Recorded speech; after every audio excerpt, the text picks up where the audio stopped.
अस्सलाम वालेकुम dear students. आज मैं आप लोगों को पढ़ाऊँगी कारा। कारा का पहले मैंने आप लोगों को इसकी प्लांट बॉडी पढ़ाई थी। आज मैं इसकी आप लोगों को रिप्रोडक्शन पढ़ाऊँगी। ठीक है, रिप्रोडक्शन में इसमें इसकी वेजिटेटिव रिप्रोडक्शन है और सेक्सुअल रिप्रोडक्शन है। इसकी ए sexual reproduction by the means of spores is absent. ठीक है, इसके अंदर ए सेक्सुअल रिप्रोडक्शन नहीं होती, सिर्फ वेजिटेटिव रिप्रोडक्शन होती है और सेक्सुअल रिप्रोडक्शन होती है। ठीक है, तो वेजिटेटिव रिप्रोडक्शन में सबसे पहले आप अपनी बुक्स भी खोल लें। उसके साथ साथ मैं आप लोगों को ना इसके साथ में यहाँ भी पढ़ाती जाऊँगी, साथ साथ बुक से भी समझाती जाऊँगी। सबसे पहले इसकी रिप्रोडक्शन की टाइप है एमाइलम स्टार्स। एमाइलम स्टार्स, ठीक है। तो इसको मैं हम बुक से रीड आउट करती हूँ।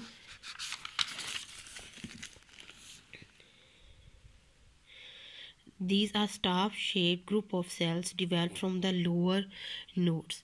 The cell contain amylum starch. ठीक है ना, इसके अंदर स्टार्च प्रोड्यूस होती है, स्टार शेप सेल्स होते हैं। इनके अंदर स्टार्च जो सी होती है वो स्टोर्ड फॉर्म में होती है। After being detach these develop into new plants. और ये जो से स्टार्च के जो भी सेल्स होंगे ना, from the detachment from the plant body, ये क्या कर देंगे, दोबारा से कारा की नई प्लांट बॉडी बना देंगे। सेकेंड इसकी टाइप्स है जो मैंने इसमें भी लिखी, बल्बिल्स। ठीक है, बुलबिल्स भी कह सकते हैं, बल्बिल्स भी कह सकते हैं। तो बल्बिल्स क्या है? दीज आर स्मॉल राउंडेड और स्टार शेप। सेम ये भी वैसे ही एमाइलम स्टार्स की तरह के होते हैं।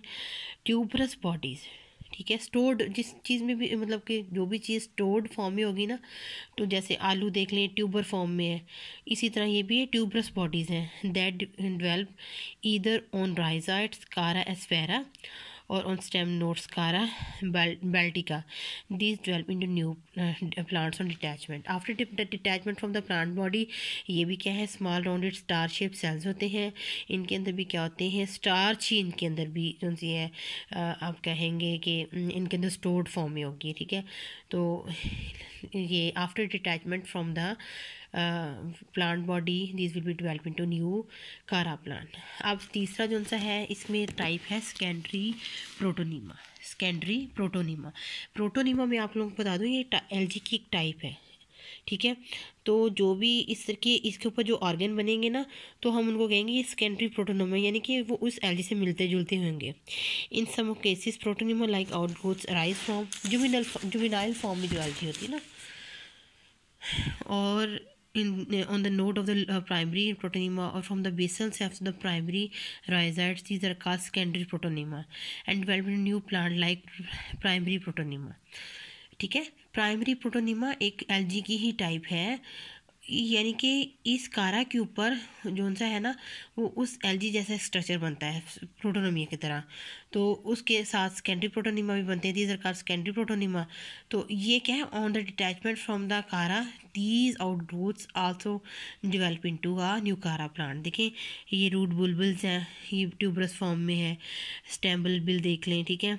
अमाइलम स्टार्स देख लें, ये भी सेल की फॉर्म में इनके अंदर ग्रोथ हो रही है। ठीक है, ये सारे के एमॉर्फस बल्फिल्स हैं। एमॉर्फस मतलब बहुत सारे हैं, तरह तरह के, छोटे बड़े। ठीक है, एमॉर्फस फॉर्म में है। अब क्या है, सेक्सुअल रिप्रोडक्शन। सेक्सुअल रिप्रोडक्शन जो कारा के अंदर है वो ओगेमस टाइप ऑफ, इससे आप लोगों को याद आ जाएगा मैंने आप लोगों को जो बातें बताई हुई हैं, isogamous type of reproduction and anisogamous type. Anisogamous में आप लोगों को दो तरह की रिप्रोडक्शन पढ़ाई थी। एक जो सी थी कि जिसमें मेल और फीमेल स्पर्म जो से होते हैं वो सेम स्ट्रक्चरली सेम होते हैं, लेकिन जो मेल स्पर्म होता है वो थोड़ा सा स्मॉल होता है और फीमेल स्पर्म भी मोटाइल होता है, लेकिन थोड़ा सा पैसिव फॉर्म में होगा। लेकिन इसमें जो सा ओगेमस टाइप ऑफ रिप्रोडक्शन में मैंने आप लोगों को बताया था कि ये टोटली जो सा क्या होगा, इसमें ओवा प्रोड्यूस होगी, यानी कि एग जो प्रोड्यूस होगा वो नॉन मोटाइल होगा, only sperm will be motile. ठीक है, इसमें जो कारा के अंदर जो है ना रिप्रोडक्शन, वो क्या है, oogamous टाइप ऑफ प्रोडक्शन। अब oogamous टाइप ऑफ प्रोडक्शन को हम देखते हैं बुक के अंदर से। Sexual reproduction is an advanced type of oogamous sexual reproduction. The gametes are produced in antheridia and oogonia. Antheridia respectively, antheridia के अंदर sperm produce होंगे, oogonia के अंदर ova produce होगा। That are environment a multicellular sheathed form of derived from the cell present below the sex organs. These specialized complex structures containing the sex organs are called globules. Globule male fructification and nucule female fructification. ठीक है, जिन sex organs के अंदर antheridia produce होगा, ठीक है, समझ लगे। उसको हम क्या कहेंगे, मेल फ्रुक्टिफिकेशन कहेंगे। उस जो सा है उसको हम ग्लोब्यूल कहेंगे। यानी ग्लोब्यूल मेल फ्रुक्टिफिकेशन होगा, मेल फ्रुक्टिफिकेशन बॉडी होगी जिसके अंदर एंथ्रीडिया प्रोड्यूस होंगे। न्यूक्यूल फीमेल फ्रुक्टिफिकेशन होगा जिसके अंदर क्या प्रोड्यूस होगा, ओवा प्रोड्यूस होगा, ठीक है। Some species dioecious while others are monoecious, मैंने आप लोगों को बता दिया डायोशियस मोनोशियस स्पीशीज़ क्या होती हैं, ये डिटेल में आप लोगों से डिस्कस कर चुकी हैं। Monoecious species are protandrous the male sex organ develop first, ये भी बता दिया मैंने आप लोगों को। अब इसमें हम लोगों ने स्ट्रक्चर ऑफ ग्लोब्यूल, ठीक है, स्ट्रक्चर ऑफ ग्लोब्यूल।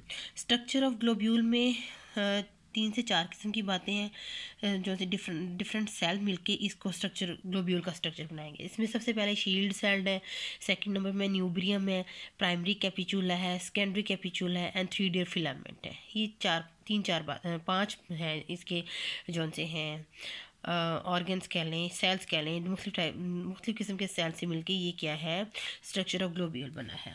अब सबसे पहले शील्ड सेल क्या होते हैं, ठीक है। Mature male reproductive organ is stalked, spherical, bright, yellow और रेड इन कलर। जो मेल रिप्रोडक्टिव है ना मतलब कि ऑर्गन है, यानी कि हम ग्लोब्यूल की बात करेंगे, वो स्टॉक्ड होगा, यानी स्टॉक के ऊपर लगा हुआ होगा, ठीक है। सेसाइल फॉर्म में नहीं होगा, डायरेक्टली अटैच नहीं होगा, वो स्टॉक फॉर्म में होगा, स्टॉक के ऊपर लगा होगा। इस surface is composed of 8 large epidermis like shield cell, ठीक है।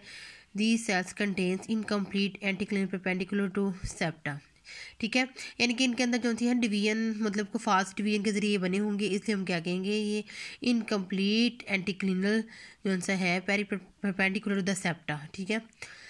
To the inner tangential surface of the shield cell a prismatic cell कार्प मेन्यूब्रियम इज अटैच, ठीक है। अब देखिए सबसे पहले मैं आपको बताती हूँ कि ये क्या किसकी बात कर रहा है। ये देखें इस यहाँ पे ये डायग्राम देखें, इसमें ये जो ये वाले सेल है ना, इसको वो क्या क्या कह रहा है, शील्ड सेल। यहाँ पे क्या बताया जा रहा है, शील्ड सेल, ठीक है। ये 8 शील्ड सेल हैं, ये फास्ट डिवीजन के ज़रिए से प्रोड्यूस हुए हैं, ठीक है। इसके बाद ये देखें, ये स्टॉक है जिसको पेडिसेल कह रहा है, ठीक है। इसके ऊपर प्रोड्यूस हुए हैं, ये भी स्टॉक के ऊपर प्रोड्यूस हुआ है, और ये जो सा न्यूक्यूल भी जो सा है ये भी स्टॉक के ऊपर प्रोड्यूस हुआ है, ठीक है। स्टॉक सेल्स हैं ये। अब शील्ड सेल ये हो गए। इसके बाद जो सा है वो किसकी बात करें, मेन्यूब्रियम। क्या, मेन्यूब्रियम। दूसरी बात मैंने बताई कि शील्ड सेल के बाद कौन सा स्ट्रक्चर है, मेन्यूब्रियम। मेन्यूब्रियम भी जो सा है इसकी मतलब inner to the shield cell is are manubrium. ये वाले सेल जो से ये सारे क्या है, मेन्यूब्रियम कहलाएंगे। मेन्यूब्रियम का क्या काम है, इज अटैच्ड, ये मतलब पूरा स्ट्रक्चर इसका बना होगा। इन टर्न 1 और more isodiametric cells from primary capitula is develop. अब क्या है इसके अंदर, मेन्यूब्रियम के अंदर क्या होगा, ये देखिए ये प्राइमरी कैपिचुला 4 सेल बने हुए हैं, ठीक है। प्राइमरी कैपिचुला और इसमें से आउटग्रोथ लाइक स्ट्रक्चर होंगे जिसको वो क्या कहते हैं, सेकेंडरी कैपिचुला, ठीक है। The primary capitula unite at the center to give rise secondary capitula which give rise to colorless entheridial filaments. अब इन secondary capitula में से entheridial filaments निकलेंगे composed of box like cells। अब ये देखें entheridial filaments composed of box like cells, ये सारा उसका स्ट्रक्चर है।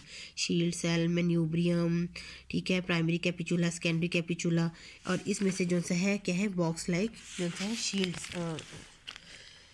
आप क्या कह लेंगे इनको, एंथ्रीडियल फिलामेंट्स, ठीक है। एंथ्रीडियल फिलामेंट्स के अंदर ये चैम्बर्स बनेंगे, चैम्बर के अंदर एंथ्रीडियल फिलामेंट के देखें ना लिखा भी हुआ है, चैम्बर बनेंगे। इन चैम्बर के अंदर ये देखें, इन चैम्बर के अंदर ये जो है ना एम में ये फ्लैजेला बनेंगे और एंथीरोजाइट्स बन जाएंगे इनके, ठीक है। सेल मेटामॉर्फोस होकर अपने अंदर क्या बना लेगा, एंथीरोजाइट बना लेगा। अब देखिए Entheridium filament composed of box-like cells. Each of the filaments act as entheridium. A single biflagellate maze from entherozoite produced in each cell. The sperm consists of head containing a flagella and intermediate portion consisting of an elongated nucleus and a tail composed plastids mitochondria etc. Complete eukaryotic cell होगा। ये देखिए ये box like sales हैं, ये एंथ्रीडियो filament है। इसके अंदर जो भी सेल होगा उसका मेटामॉर्फोस होकर, ये देखिए चैम्बर है ना, मेटामॉर्फोस होकर ये एंथीरोजॉइड बना देगा। ठीक है, इसका फ्लैजेला होंगे और ये इसकी पूरी इसकी कौन सा है स्ट्रक्चर है। ठीक है, चलें, ये आज का टॉपिक था जिसमें मैंने आप लोगों को जो सा है स्ट्रक्चर ऑफ ग्लोब्यूल बताया है। ठीक है, नेक्स्ट टॉपिक में आप लोगों को स्ट्रक्चर ऑफ न्यूक्लियल बताऊंगी। ठीक है, चलें।